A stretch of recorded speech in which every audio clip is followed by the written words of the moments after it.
Número 10.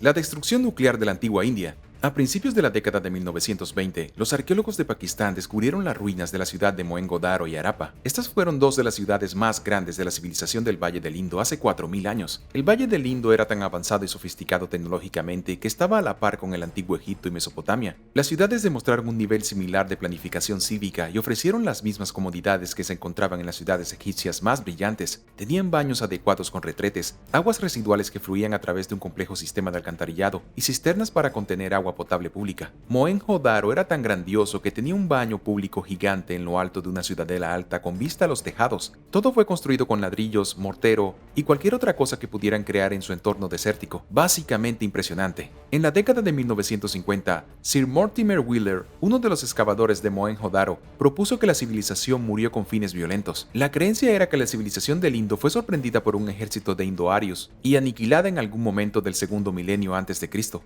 La teoría surgió del hecho de que se han encontrado muchos cuerpos esparcidos por la ciudad como si fueran víctimas de una masacre. Otros han sugerido que podría haber habido una epidemia de cólera, una inundación repentina o incluso una hambruna. Pero la teoría más interesante de todas es que la civilización del Indo fue destruida por la guerra atómica. David Davenport, un investigador británico indio, ha pasado más de una década estudiando los guiones hindúes. Escribió el libro Destrucción Atómica en el año 2000 a.C. y reveló que algunos objetos de las ciudades antiguas se encontraron fusionados por un repentino estallido de calor de 1093 grados Celsius, 2700 grados Fahrenheit. David dijo que los arqueólogos identificaron una zona de explosión con un radio de unos 55 metros, 180 pies, donde se derritieron ladrillos debido a una intensa oleada de calor. Como sabemos que esto no sucedió debido a un volcán, David sugiere que pudo haber sido una guerra nuclear. ¿Cómo es esto posible? Nadie lo sabe. Muchos han establecido paralelismos entre el trabajo de David y la antigua epopeya hindú Mahabharata. En el antiguo texto indio, escrito hace entre 2300 y 1700 años, hay una descripción de la explosión de un arma nuclear. Se describe como un rayo de hierro y un mensajero de la muerte, que reduce a cenizas a toda una raza. Esta puede haber sido el arma utilizada contra la gente del Valle del Indo. ¿De dónde vino y quién la usó? Eso es algo que ni siquiera podemos adivinar. Y ahora el número 9. Pero primero es hora de agradecer. Gracias a todos nuestros suscriptores por ver el video y apoyar al canal. Si eres nuevo por aquí, asegúrate de suscribirte y unirte a la familia de Lo Puedes Creer, y seguir disfrutando de nuestros videos sobre descubrimientos misteriosos. Número 9. El cilindro de Ciro. Podría decirse que el artefacto persa más grande jamás descubierto fue el cilindro de Ciro en 1879. Fue excavado en la antigua ciudad de Babilonia y se encontró que estaba inscrito con texto cuneiforme babilónico. El cilindro fue creado por orden del rey persa Ciro el Grande, después de que capturó Babilonia en el 539 a.C. Ciro fue el predecesor de Darío el Grande y el primer gobernante del imperio aqueménida. Aproximadamente al mismo tiempo que Ciro el Grande capturó Babilonia, los judíos regresaron a Jerusalén y construyeron el segundo templo. Según la Biblia, fue Ciro quien liberó a los judíos de la esclavitud y les permitió regresar a casa. Algunos hogares judíos todavía exhiben imágenes de Ciro el Grande después de más de 2500 años. Nabucodonosor II de Babilonia esclavizó a los judíos y Ciro los liberó. El profeta bíblico Isaías incluso alabó a Ciro como un Mesías y dijo que fue elegido por Dios para traer la salvación al pueblo judío. De hecho, el cilindro de Ciro establece claramente que Ciro no fue guiado por el Dios judío cristiano, sino por Marduk, el dios de Babilonia. Lo que realmente es el cilindro de Ciro, en esencia, es un excelente ejemplo de un gobernante inteligente que entendió cómo gobernar uno de los primeros imperios multiculturales masivos. Debido a las múltiples religiones, idiomas y culturas en el creciente imperio de Ciro, necesitaba simpatizar con las personas que conquistaba. Ciro comenzó con su invasión de Babilonia en el 539, pero rápidamente se convirtió en el imperio más grande que el mundo había visto hasta ese momento. Cuando terminó, su dominio cubría el desierto de Libia, se extendía a través de Egipto hasta Turquía e incluía Afganistán. El cilindro de Ciro era básicamente un comunicado de prensa, un anuncio público que le informaba a la gente que ahora formaba parte de un nuevo imperio. Ciro el Grande fue un general tan asombroso que los líderes occidentales se obsesionaron con él durante la Ilustración del siglo XVIII. Thomas Jefferson era famoso por poseer 2 copias de la biografía de Ciro el Grande. Los estudiosos han llamado al cilindro el primer proyecto de ley de derechos humanos. ¿Has leído la biografía de Ciro el Grande? Tendré que ponerlo en mi lista. Házmelo saber en los comentarios a continuación. Número 8. Las cabezas de piedra del monte Nemrut. Las cabezas de piedra del monte Nemrut en Turquía son espectaculares, misteriosas e inquietantes por decirlo menos. A una altitud de más de 1829 metros, 6000 pies, contemplando el paisaje del mundo antiguo, El santuario de la tumba del rey Antíoco I yace en ruinas. Las cabezas de piedra alguna vez tuvieron cuerpos, pero la mayoría de sus estatuas fueron reducidas a escombros hace mucho tiempo. Estas antiguas representaciones de dioses de Grecia y Persia están destrozadas, pero sus cabezas permanecen de alguna manera. Parece un milagro que cuando todo lo demás fue destruido, las cabezas de piedra gigantes continuaron erguidas, mirando a través de la tierra como si esperaran el regreso de sus adoradores. El rey Antíoco I fue el rey del reino de Comanjin en el siglo I a.C.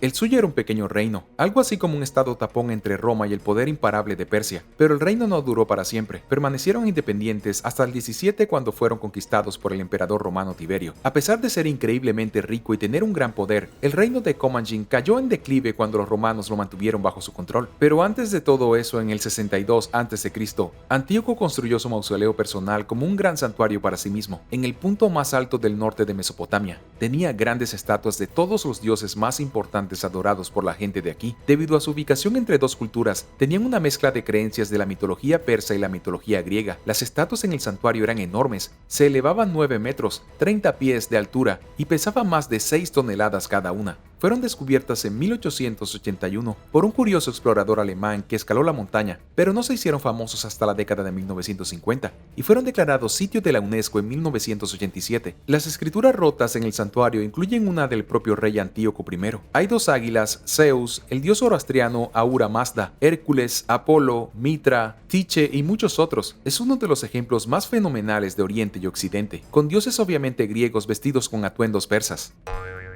Número 7. Estructuras en la Luna.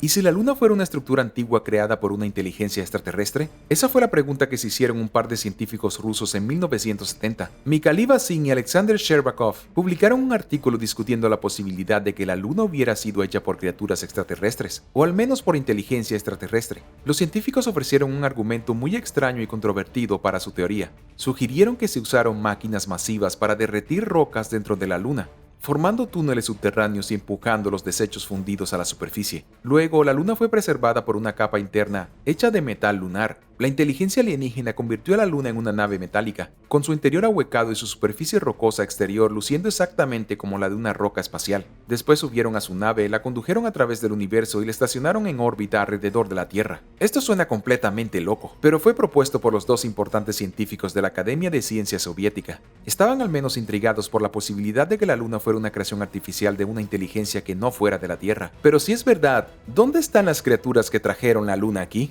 Muchos creen que todavía están ahí arriba. La NASA ha publicado muchas fotografías de la Luna, y muchas de ellas han ofrecido vislumbres de lo que parecen ser estructuras ocultas oscurecidas por el terreno rocoso y suave. Uno de esos edificios fue descubierto dentro del cráter Cabeus, supuestamente una estructura rectangular que se parece exactamente a lo que pensarías que sería una base lunar. La NASA nunca ha confirmado ninguna de estas teorías, ni se ha encontrado ninguna estructura antigua oficial en la Luna. En lo que respecta a los científicos, la Luna no es hueca y no es una creación extraterrestre, pero es divertido pensar en ello.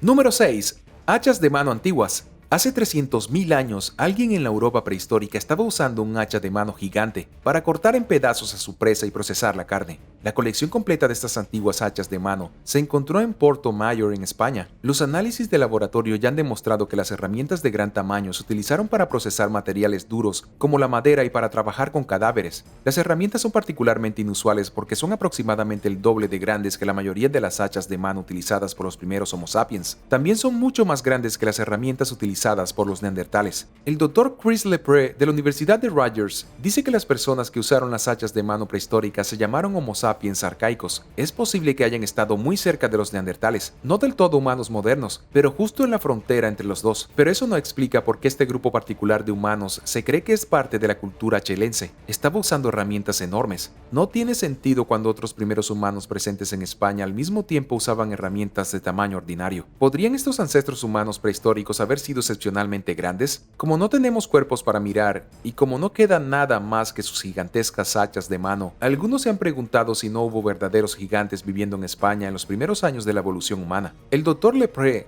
ya ha descartado la idea de los gigantes, diciendo que tal noción es absurda. En cambio, los investigadores dicen que distintas poblaciones humanas existieron juntas desde hace 773.000 a 125.000 años. Los humanos de Porto Mayor construyeron herramientas mucho más grandes de lo necesario. como si tuvieran manos 2 veces más grandes que las nuestras. Las herramientas más antiguas conocidas por la ciencia provienen de Etiopía, fabricadas hace 2.6 millones de años. Luego, hace aproximadamente 1.76 millones de años, comenzó el periodo de tecnología de herramientas de Achelense. Hasta hace 136.000 años, la gente usaba principalmente hachas de mano de piedra que fabricaban con pedernal y cuarcita. Luego, hace unos 50.000 años, los neandertales comenzaron a crear raspadores, cortadores, agujas, todo a partir de huesos y rocas. Más adelante vinieron los anzuelos, los botones y otras cosas que surgieron en espiral a partir de ahí. Las hachas de mano no eran nada infrecuentes hace 300.000 años, pero por lo general medían alrededor de 15 centímetros, 6 pulgadas de largo. Las hachas de mano gigantes de Porto Mayor son casi el doble y parecen ser las únicas hachas gigantes jamás encontradas. ¿Qué crees acerca de las hachas gigantes? Cuéntanos en los comentarios. Y mientras estás en eso, presiona el botón de suscripción.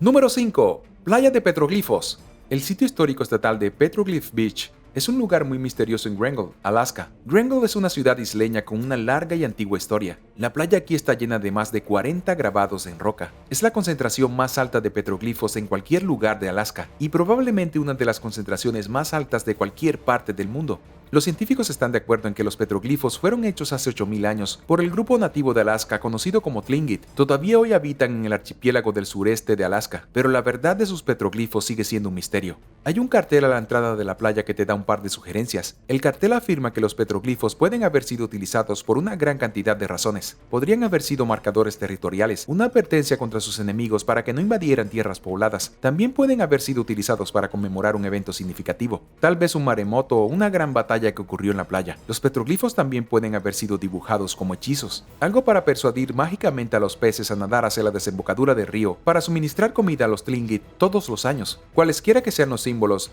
Nicholas Smoke, del Departamento de Recursos Naturales de Alaska, dice que son exclusivos del sureste de Alaska. La dura verdad es que no sabemos para qué se usaron los petroglifos. Incluso en estos días es difícil detectarlos porque desaparecen con el ir y venir de la marea. Los investigadores dicen que posiblemente había muchos más petroglifos cuando se hicieron por primera vez, pero han sido borrados por miles de años de erosión. Es un milagro que quede alguno. Número 4. Monolito de Goldenstein. El monolito de Goldenstein en Alemania es un gran misterio. Se puede encontrar en Saarland, construido hace 4.000 años como un poderoso menhir. Se considera el monolito más grande de Europa Central, uno de los más grandes de toda Europa, y sabemos muy poco al respecto. El monumento fue claramente hecho de piedra arenisca clara, moldeada al final del Neolítico en el año 2000 a.C. Permaneció perfectamente estable y en gran parte intacto hasta la Segunda Guerra Mundial. Cuando estalló la guerra, los alemanes nazis temieron que la piedra de Goldenstein pudiera ser utilizada como punto de referencia para los franceses cuando atacaron con su artillería. Por primera vez desde la prehistoria, la piedra de Goldenstein fue removida en 1939. Los soldados hicieron un hoyo gigante, lo llenaron con paja y trataron de esconder la piedra en el hoyo, pero cometieron un gran error. Los soldados no abrieron el pozo lo suficientemente grande. Cuando trataron de colocar suavemente el menhir en el suelo sobre su cama de paja, golpeó el borde. El impacto fue tan fuerte que la piedra se rompió en 4 pedazos principales y demasiados fragmentos que contar, pero el monolito se volvió a erigir en posición vertical en 1951. No es lo mismo saber que el antiguo monumento fue derribado y vuelto a colocar, pero en realidad ese fue el caso en la mayor parte de Europa después de la Segunda Guerra Mundial. En 2002, los expertos restauraron la piedra para que se vea tan limpia y buena como hace miles de años, pero todavía hay mucho misterio por resolver aquí. Hay una gran cruz grabada en el monumento y nadie sabe cómo llegó allí. Los eruditos han adivinado que puede haber sido creada por un culto cristiano en el siglo XIX, pero nadie está realmente seguro. También hay una figura humana tallada en la piedra que se parece al dios del clima celta Taranis. Nadie sabe cuándo se hizo eso tampoco. Finalmente, nadie sabe de dónde viene el nombre del monumento. Los registros históricos muestran que desde el año 1500 se llamaba de la misma manera, pero nunca se escribió nada más de eso, así que no tenemos idea de dónde se originó el nombre. Número 3. La estatua de Evi-Il. La estatua de Evi-Il no parece tan espectacular. Es una estatua pequeña de solo 51 centímetros, 20 pulgadas de alto, y está hecha de yeso sólido, pero la historia detrás de esto es inimaginablemente emocionante. La pequeña estatua fue encontrada en el templo de Istar, en la ciudad olvidada de Mari, por el arqueólogo francés André Parrot en la década de 1930. Primero se descubrió la cabeza en el atrio exterior del templo. A unos metros de distancia estaba el cuerpo, junto con una estatua diferente del rey Langhi Mari. Lo que hace que la estatua sea tan espectacular es cuán intrincadamente fue tallada hace 4.400 años. No se equivoquen, esta estatua es antigua. Procede de la ciudad-estado de Mari, a orillas del río Éufrates en Mesopotamia. La estatua de Evi-Il fue elaborada con una pericia meticulosa. Sus ojos, sus expresiones faciales, sus manos, su barba, todo La estatua incluso tiene una dedicatoria tallada en su hombro en escritura protocuneiforme. Da el nombre de Evil-Il, superintendente dedicado a Ishtar-Bir-Il. Debe haber sido un sacerdote en el templo de Ishtar. La estatua lo muestra sentado plácidamente sobre un almohadón de mimbre, con las manos juntas como en oración e incluso sonriendo un poco. Su piel suave es alabastro translúcido. Sus ojos están hechos de lapislázuli, importado de Afganistán. Mari apareció en Siria a principios de la Edad del Bronce. Probablemente se fundó como un pequeño centro comercial que suministraba cobre y bronce a Babilonia y otras ciudades más importantes. Debido a su proximidad a las montañas Tauro, la gente de Mari era rica en recursos. Durante 1200 años fue la potencia industrial del norte de Mesopotamia, pero en algún momento, alrededor del 1760 a.C., Hammurabi de Babilonia destruyó su ciudad. Nadie volvió a ocuparla nunca. La ciudad de Mari se deterioró y 2/3 de ella fueron arrastrados por las inundaciones del río. Hoy solo queda una pequeña sección, lo que hace que todo lo que se descubra aquí sea una gran victoria para los arqueólogos. Número 2. La necrópolis real de Reyes. Nashir Rostan es uno de los sitios arqueológicos más fenomenales de Irán, y sin embargo muchas personas no tienen idea de que existe. Es aquí donde puedes encontrar los monumentos construidos a los antiguos reyes de las dinastías Aqueménida y Sasánida. Entre el siglo 500 a.C. y el 400 después de Cristo, todos los grandes gobernantes de Persia fueron recordados aquí. Está a poca distancia en coche de Persépolis, ocupada desde al menos el año 1000 a.C., cuando los elamitas dibujaron los rostros de los reyes en las rocas del desierto. Las tumbas de los reyes fueron excavadas en las paredes rocosas a varios metros del suelo, a diferencia del Valle de los Reyes en Egipto, donde las tumbas se construyeron cavando túneles muy por debajo de las formaciones del desierto. Aquí las tumbas están arriba. Fueron talladas en la pared de roca áspera para que cualquiera que quisiera saquear la tumba tuviera que usar un garfio. La fachada de cada tumba fue tallada en forma de cruz simple, con el punto más alto a unos 21 metros, 70 pies del suelo. Las 4 tumbas principales aquí pertenecen a los 4 gobernantes más famosos de la antigua Persia. Tenemos a partir del 522 a.C. a Darío I el Grande, le siguen Jerjes I, Altajerjes I y finalmente Darío II desde el 423 a.C. Estas tumbas representan un siglo de reyes poderosos que convirtieron a Persia en una fuerza indomable. Los acantilados alrededor de las tumbas también están decorados con bajorrelieves de eventos famosos de Persia. Por ejemplo, el bajorrelieve de Sapor I, que celebra su victoria contra los emperadores romanos en el siglo II. Aunque la necrópolis real solo se utilizó para enterrar a 4 reyes, se siguió utilizando para rendir homenaje a importantes acontecimientos modernos.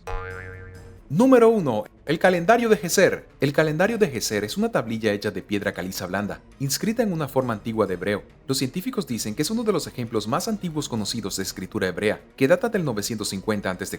Fue encontrada durante las excavaciones de la ciudad bíblica de Geser, ubicada a unos 48 kilómetros, 30 millas de Jerusalén. Fue recuperada a principios de la década de 1910 y actualmente se encuentra en exhibición en el Museo del Antiguo Oriente de Estambul. Pero, ¿qué tan preciso es este antiguo calendario? ¿Se compara con los calendarios altamente avanzados de los antiguos mayas? Hace 3000 años los calendarios eran bastante simples. Describe muy claramente 2 meses de cosecha, 2 meses de siembra, 2 meses de siembra tardía y 1 mes de asada, 1 mes de cosecha de cebada, 1 mes de cosecha y fiesta, 2 meses de cosecha y uva y 1 mes disfrutando de la vida de verano. Los estudiosos no saben si se trataba de un calendario real que la gente guardaba en sus casas o de un ejercicio de memoria realizado por un niño en edad escolar. Algunos han sugerido que el calendario Geser contiene la letra de una canción folclórica popular. También puede haber sido parte de una hoja de impuestos utilizada en la tributación de los agricultores. Para simplificar, el calendario Geser es un misterio total y nadie sabe para qué se usó. Los eruditos ni siquiera pueden ponerse de acuerdo sobre si el idioma es el hebreo primitivo o un tipo de fenicio. Debido a que es tan simple, probablemente no sea comparable con el calendario maya, pero posiblemente fue fácil hacer un seguimiento de lo que se suponía que debías estar haciendo ese mes. Gracias por ver el video.